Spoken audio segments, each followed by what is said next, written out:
Good evening. Welcome to the second segment of the Glazov Gang. Our guest this evening, Eric Allen Bell, filmmaker and writer, Mark Tapson, Shillman Journalism Fellow at the David Horowitz Freedom Center, and Nonie Darwish, modern-day freedom fighter and the author of the new book, The Devil We Don't Know, The Dark Side of Revolutions in the Middle East. Glazov Gang members, welcome back to the Glazov Gang. Thank you. I want to continue the discussion we were having. This segment is called The Road Less Traveled, but we'll get into that because each of you in your own lives have a bit of a narrative of breaking ranks. Nonie, very quickly, finish the point you were making the last time. I think you're colliding with Eric a little bit because he believes very much in the United States we have the freedom of religion. Let Muslims build a mosque. You're saying it's more complicated. It's more complicated. I think if a religion expands itself so much that it becomes a state and a totalitarian system and a legal system that can discriminate against women and minorities, and that can put me to death if I leave the religion. That religion has opened itself to criticism. And this is a big problem, that people using our tolerance to destroy tolerance. Besides, religion, if a religion violates human rights, then it cannot be given the same right as a religion that respects human rights. Frankly, there is something more important, in my opinion, than even religion. Human rights are supreme in my opinion. How we're going to be able to deal with this in the United States, where there's the First Amendment and we believe in equality and freedom of speech. This is a huge test that we're facing. The problem is if somebody comes in there with an ideology of totalitarian system and just call it a religion, then we have to limit this. First of all, define religion and make a strict definition that does not allow that religion to kill other people. And not only that, there's big problems the Israelis and Americans have faced, among others, that mosques are often even used for military strategy. They've got weapons in the Middle East. They shoot from mosques. Mosques are jihad. Mark, in the first segment, you looked like you wanted to interject a few times. What's on your mind? Well, there are lots of things that can be said. I mean, it's a fascinating topic. But one thing I want to say is it's not just a human rights issue or even a religious issue. It's also a free speech issue. We can't allow ourselves to have certain topics of discourse. We can't allow those to be out of bounds. We can't let certain things. We can't not talk about certain issues. We can't just be shut down and called Islamophobes and not allowed to talk about this issue. So it's a free speech issue. And believe me, the Muslim Brotherhood is hard at work trying to criminalize the defamation of religion, by which they mean defamation of Islam, of course. And that would mean that you can't criticize Islam at all, or it'll literally be a crime.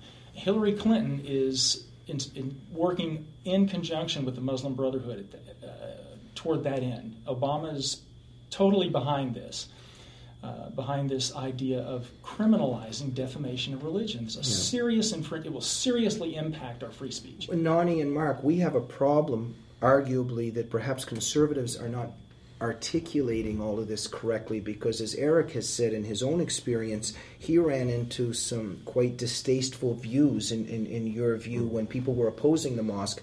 They weren't really articulating the message properly. Tell a little bit about why you were turned off by the right and why you had that perhaps view. I have footage of people saying, if the Constitution allows them to build a mosque, then maybe we need to suspend the Constitution and let's ship all them Muslims back where they came from. So this is to which I said, well, what about the ones that are born here? And a lot of these Tennessee people said, ship them back where they came from too. Now, but those kind of sentiments do not really represent what the struggle is about. The counter-jihad movement was not well represented by the rank-and-file Murfreesboro resident who's opposed to the And mosque. by making that film, you're making that film, now you want to tell a little bit the other side of the story. Talk a little bit about that. Right. I think that the concerns of the people of Murfreesboro, Tennessee, were, for the most part, legitimate concerns that were not well represented by some of the people they chose to represent them. So the mistake I had made was not digging more deeply. When I started to learn really the truth about Islam, I thought, they're not entirely wrong. They've just presented it in a way that is repugnant to me and to a lot of other people I know. Now, very briefly, let me turn to all three of you. Every guest here this evening, every Glazov member started off somewhere and ended up somewhere. Perhaps, I don't want to speak for you, but perhaps you said yourself you're kind of in the process of some kind of transformation, perhaps. Yeah. Let's begin. Very briefly, Nonie, a faith that you once had, and then the breaking of the faith. Yeah, absolutely. That faith was like a prison. Islam doesn't allow you to think for yourself. I was just like a robot. And when I came to America, that's when I started really have the courage to think for myself. 2-3 views you had. Did you hate Jews, for instance? Oh, absolutely. Without maybe even running into them, right? Oh, absolutely. I was just scared from the word Jew. And it took me a long time. It wasn't easy to get rid of all the indoctrination. I grew up with mosques. Mm-hmm. This is Do you remember running into a Jewish person and everything ended up being okay? Oh, yeah. I discovered that they are just the opposite of what we call them. Right. But you actually were afraid upon first contact. Oh, yeah. And this is what Islam taught you. Oh, it's horrible. It's in the core of the teaching of Islam to hate Jews and want to kill them and annihilate them. It's part and parcel. And briefly tell us your transformation. What happened? Yeah, but I'll tell you what happened. When I used to go listen to mosque sermons every Friday, the ending of the sermon always was, "May God destroy the Jews and the enemies of Allah. May they be orphaned, their children orphaned, and their wives widowed. May they have the bubonic plague." This was our holy buildings where we're supposed to go to pray. And when I came to America and I watched how Christians pray and how Jews pray, praying for peace on earth, it was a big difference. And I said, "Oh my God, my religion was more involved in cursing than in praying." And that started your second thoughts and that's on the when I was like, impossible. Yeah. That is different. It's very different. A religion is not supposed to be hateful.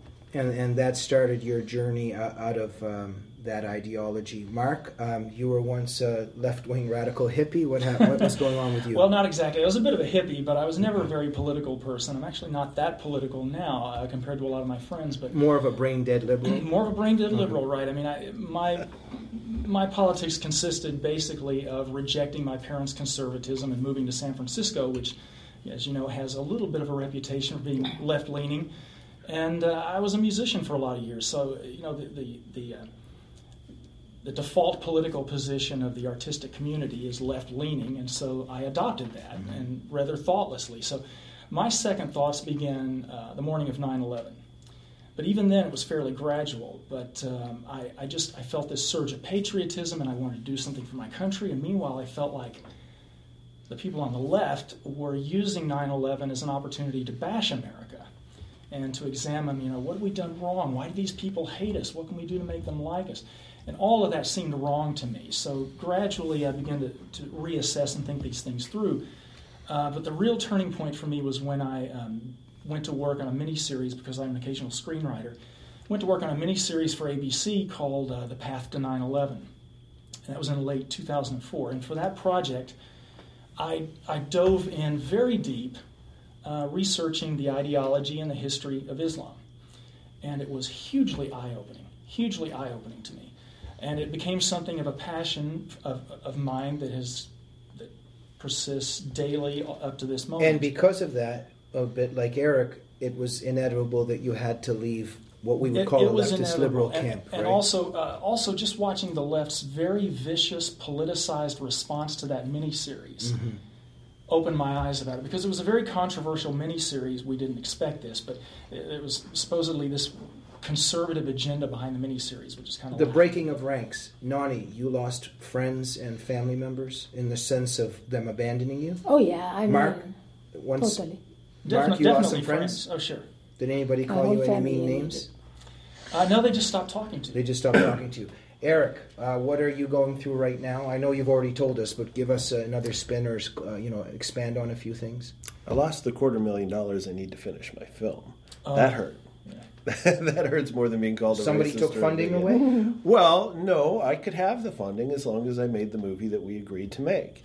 When I went back to the backers and I said, I think this is imbalanced. I think we're really targeting the radical evangelicals in a way that I'm comfortable with and is fair, but we're really not saying anything about Islam, which by comparison, wow. They just want to ridicule the anti-Islam people and caricature them as these nuts. But They don't couldn't want... separate in their mind the difference between a Muslim and Islam.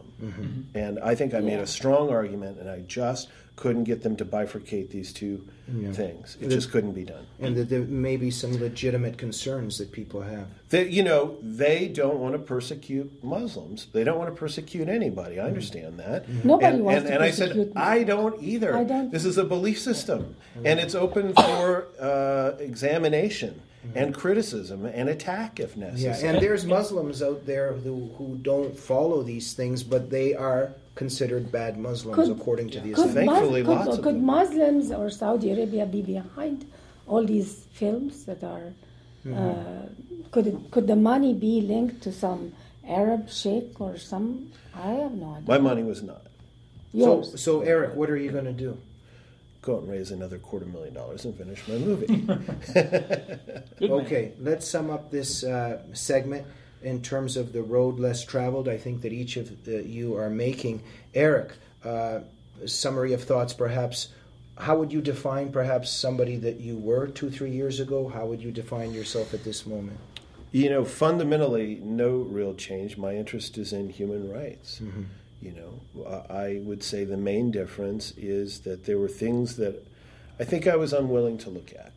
That I became willing to look at, and there are consequences that come with that, but I'm glad I did. And the left pretends that it wears the mantle of human rights, but it appears that it really doesn't, especially when it comes to Islam, especially when it came to communism in the Cold War. Nonie, a few concluding thoughts? Where you stand today, looking back at your transition? Yeah, I'm just so blessed that my eyes were opened in America, and the freedoms that I appreciate so much that America gave me, and that's why I'm speaking. I don't want America to fall into a slippery slope of behind Islam to the point of no return. Nonie, I apologize for perhaps intruding on a personal level, but there's a painful process perhaps with family, people that you loved or loved you, that there was a break? Yeah, well, my whole family in Egypt, including my mother and my siblings, nobody talks to me anymore because I love, I'm for peace with Israel, and I'm not a Muslim anymore. So a lot of respect and admiration for you, Nonie, taking that brave step. Mark? Well, my transformation was much less dramatic than theirs, but I can say that it has changed my life dramatically in a number of ways, and all for the better. But it does require this process it requires a willingness to self-examine. And a lot of people, Eric and I were talking about this beforehand, a lot of people aren't willing to do that on both left and the right. So, but I think it's more pervasive on the left. But you left politically, but do you still listen to some of the music that you once listened to? Sure. What's one group or singer that you still listen to? Well, I can't think of anybody offhand, but I can just say, I still listen to classic rock and things like that. I mean, I can separate. Oh, sure.